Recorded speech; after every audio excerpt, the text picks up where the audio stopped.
7월 28일 목요일 새벽 기도 예를 드립니다. 오늘 말씀은 시편 88편입니다. 고라자손의 찬송식 곧 에스라인 헤만의 마스길 인도자를 따라 마할 르안롯에 맞춘 노래. 여호와 내 구원의 하나님이여, 내가 주야로 주 앞에서 부르짖었사오니 나의 기도가 주 앞에 이르게 하시며 나의 부르짖음에 주의 귀를 기울여 주소서. 물은 나의 영혼에는 재난이 가득하며 나의 생명은 스올에 가까웠사오니 나는 무덤에 내려가는 자 같이 인정되고 힘없는 용사와 같으며 죽은 자 중에 던져진 바 되었으며 죽임을 당하여 무덤에 누운 자 같으니이다. 주께서 그들을 다시 기억하지 아니하시니 그들은 주의 손에서 끊어진 잔이이다. 주께서 나를 깊은 웅덩이와 어둡고 음침한 곳에 두셨사오며 주의 노가 나를 심히 누르시고 주의 모든 파도가 나를 괴롭게 하셨나이다. 셀라. 주께서 내가 아는 자를 내게서 멀리 떠나게 하시고 나를 그들에게 가증한 것이 되게 하셨사오니 나는 갇혀서 나아갈 수 없게 되었나이다. 곤란으로 말미암아 내 눈이 쇠하였나이다. 여호와여, 내가 매일 주를 부르며 주를 향하여 나의 두 손을 들었나이다. 주께서 죽은 자에게 기이한 일을 보이시겠나이까? 유령들이 일어나 주를 찬송하리이까? 셀라. 주의 인자하심을 무덤에서, 주의 성실하심을 멸망 중에서 선포할 수 있으리이까? 흑암 중에서 주의 기적과 이즘의 땅에서 주의 공의를 알 수 있으리이까? 여호와여, 오직 내가 주께 부르짖었사오니 아침에 나의 기도가 주의 앞에 이르리이다. 여호와여, 어찌하여 나의 영혼을 버리시며 어찌하여 주의 얼굴을 내게서 숨기시나이까? 내가 어릴 적부터 고난을 당하여 죽게 되었사오며 주께서 두렵게 하실 때에 당황하였나이다. 주의 진노가 내게 넘치고 주의 두려움이 나를 끊었나이다. 이런 일이 물같이 온종일 나를 애우며 함께 나를 둘러쌌나이다. 주는 내게서 사랑하는 자와 친구를 멀리 떠나게 하시며 내가 아는 자를 흑암에 두셨나이다. 아멘. 2000년대 이후로 유명인들의 자살에 관한 기사가 많아졌습니다. 이 중엔 자신을 기독교인이라 당당히 고백했던 유명인들도 포함되어 있었기에 제게도 성도님께도 큰 충격을 줬을 겁니다. 자살은 한국 사회뿐만 아니라 기독교 안에서도 큰 문제를 안겨주는 요즘의 이슈입니다. 2021년 9월 통계청이 발표한 연령자별 자살에 관한 통계에 따르면 코로나 이후 10대는 9%가 그리고 20대는 13%의 자살률이 증가했다고 합니다. 목회데이터 연구소는 크리스천 중고생 그리고 청년의 자살 충동률이 비기독교인과 크게 다르지 않다고 말합니다. 20에서 30대 교회에 출석하는 성도들을 대상으로 작년 초 실시한 조사에 따르면 자살에 대해 심각하게 생각해 본 적이 있다고 말한 사람이 전체 조사자들 가운데 26%에 달했다고 합니다. 또한 작년 4월 초 전국 교회에 출석하는 중고생 500명 대상으로 실시한 조사에선 27%의 자살 충동률을 보였고 정신적, 경제적 다양한 요인들을 원인으로 말했다고 합니다. 분명한 사실은 자살 충동을 느끼는 사람들에겐 그들이 현재 겪고 있는 삶의 문제가 그들 삶을 스스로 끝내고 싶을 만큼 힘겹다는 사실에 우리는 주목해야 합니다. 선택할 수 있는 마지막 카드, 바로 그것이 자식이 스스로 목숨을 끊는 비극적인 선택밖에 할 수 없는, 바로 그 생각에 사로잡힐 수 밖에 없는 그 문제 앞에 있다는 사실입니다. 우리는 무엇을 말하고 전하고 선한 영향을 끼쳐야 할까?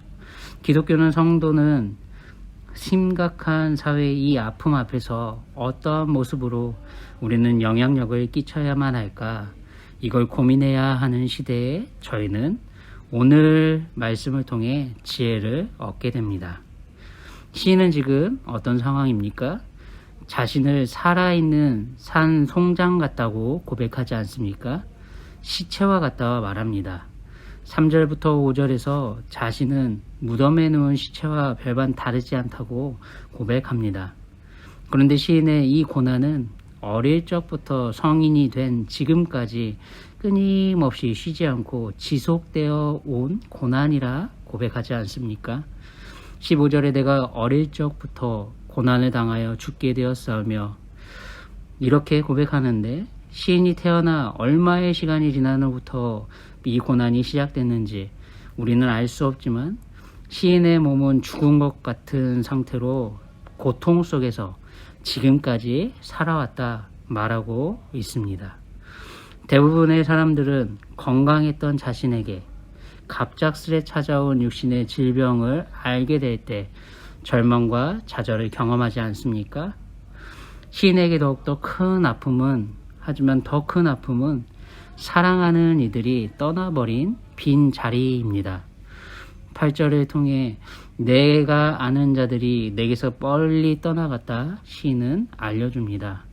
18절은 이들이 바로 시인이 사랑하는 사람들이었고 시인의 친구들이라 알려줍니다. 감당하기 버거운 건강의 문제도 태산처럼 크게 다가와 버거웠을 이 시인에게 시인은 사랑하는 사람들마저 모두 떠나간 상실감과 외로움, 바로 이 고독이 가중됐음을 우리는 알 수 있습니다.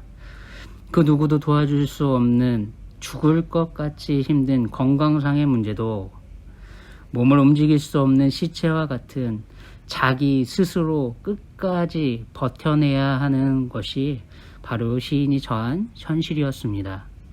그런데 이 시간은 어린 시절부터 지금까지 시인에게 지속되어 왔습니다.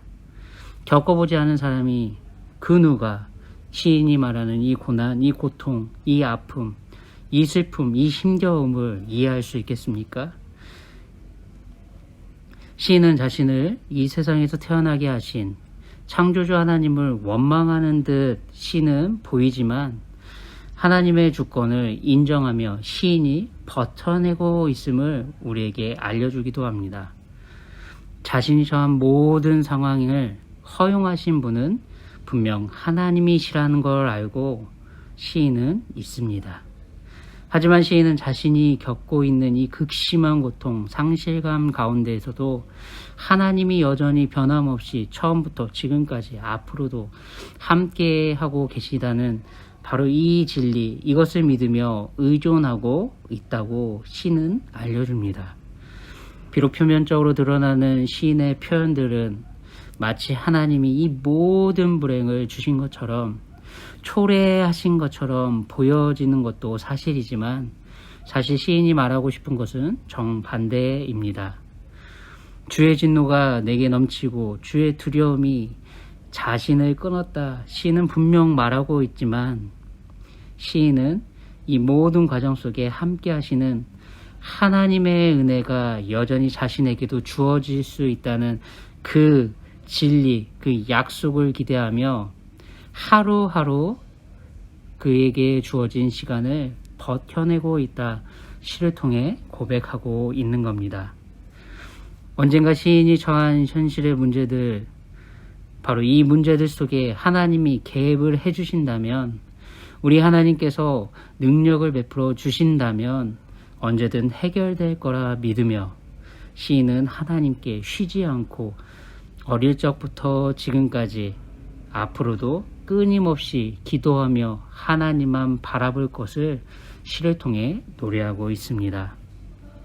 1, 2절에 여호와 내 구원의 하나님이여 내가 죄아로 주 앞에서 부르짖고 있으니 나의 부르짖음에 주의 귀를 기울여 주소서. 8절에는 여호와 내가 매일 주를 부르며 주를 향하여 나의 두 손을 들었나이다. 또한 13절은 여호와여 오직 내가 주께 부르짖었사오니 아침에 나의 기도가 주 앞에 이르리이다 라고 시인은 끊임없이 표현합니다.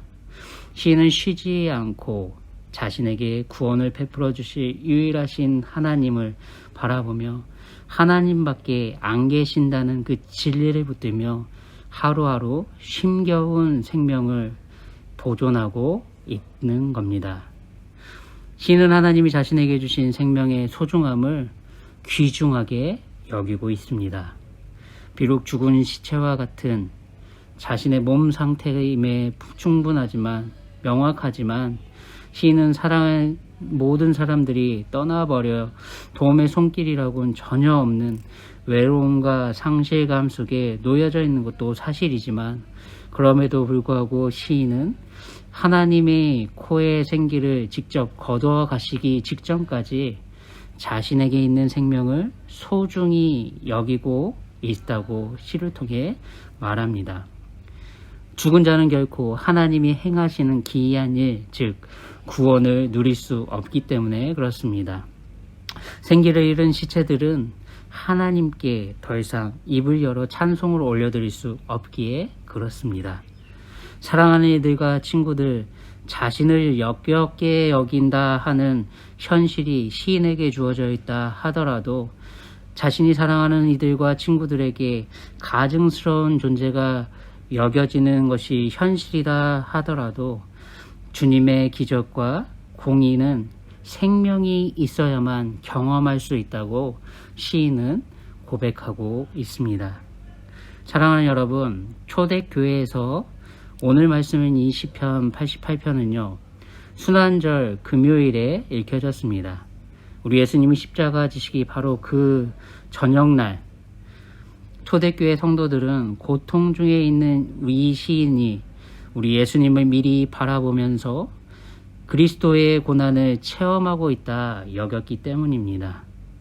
비록 오늘 말씀은 우리 예수님의 기도도 아니고 우리 예수님의 순환에 대한 예언도 아니지만 우리 예수님이 이 땅에 오셔서 당당히 걸어가신 십자가의 순환과 죽음을 떠오르게 하기에 충분히 중요한 역할을 하고 있기 때문에 그렇습니다.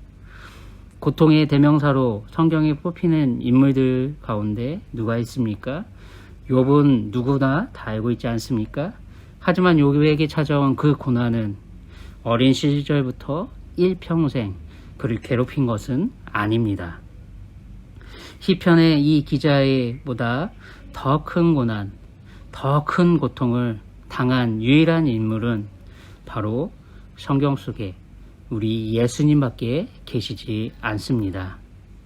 하늘 보좌와 창조주 하나님으로서의 모든 영광을 자신의 것임에도 취하지 않고 내려놓으시고 이 땅에 비천한 피조물인 인간의 몸을 입고 이 땅으로 비하하신 바로 우리 예수님, 하나님과 원수된 죄인된 우리들을 위해 평생 동안 눈물로 호소하시고 통곡의 눈물로 우리를 구원하실 그 소원을 하나님께 올려드리셨던 우리 예수님 말고 그 누가 이 환난과 핍박 중에 있는 성도를, 시체와 같은 고난과 고통 중에 있는 성도들을 이해하고 도와줄 수 있겠습니까?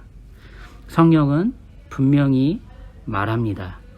히브리서 4장 15절 16절 말씀에 우리에게 있는 대제사장은 우리의 연약함을 동정하지 못하실 이가 아니요 모든 일에 우리와 똑같이 시험을 받으시니로되 죄는 없으시니라.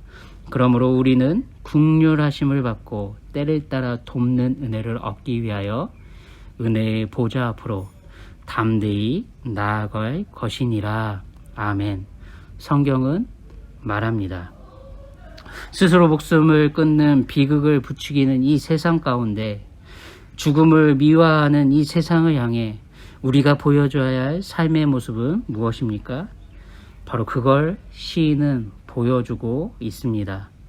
생명을 주신 전능하신 하나님만을 간절히 바라고 의존하는 바로 삶의 모습.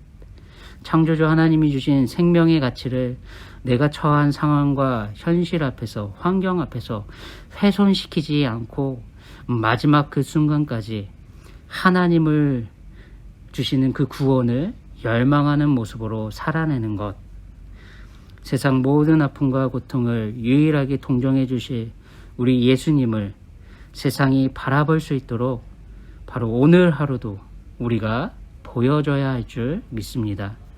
우리에게 처한 현실이 힘겹고 어렵더라도 우리 예수님을 통해 열어주시고 허락해 주신 바로 때를 따라 돕는 은혜를 베풀어주는 은혜의 보좌 앞으로 이 세상이 그것을 알고 깨달아 나아갈 수 있도록 인도하는 성도님들의 오늘 하루가 되시길 예수님의 이름으로 축원드립니다.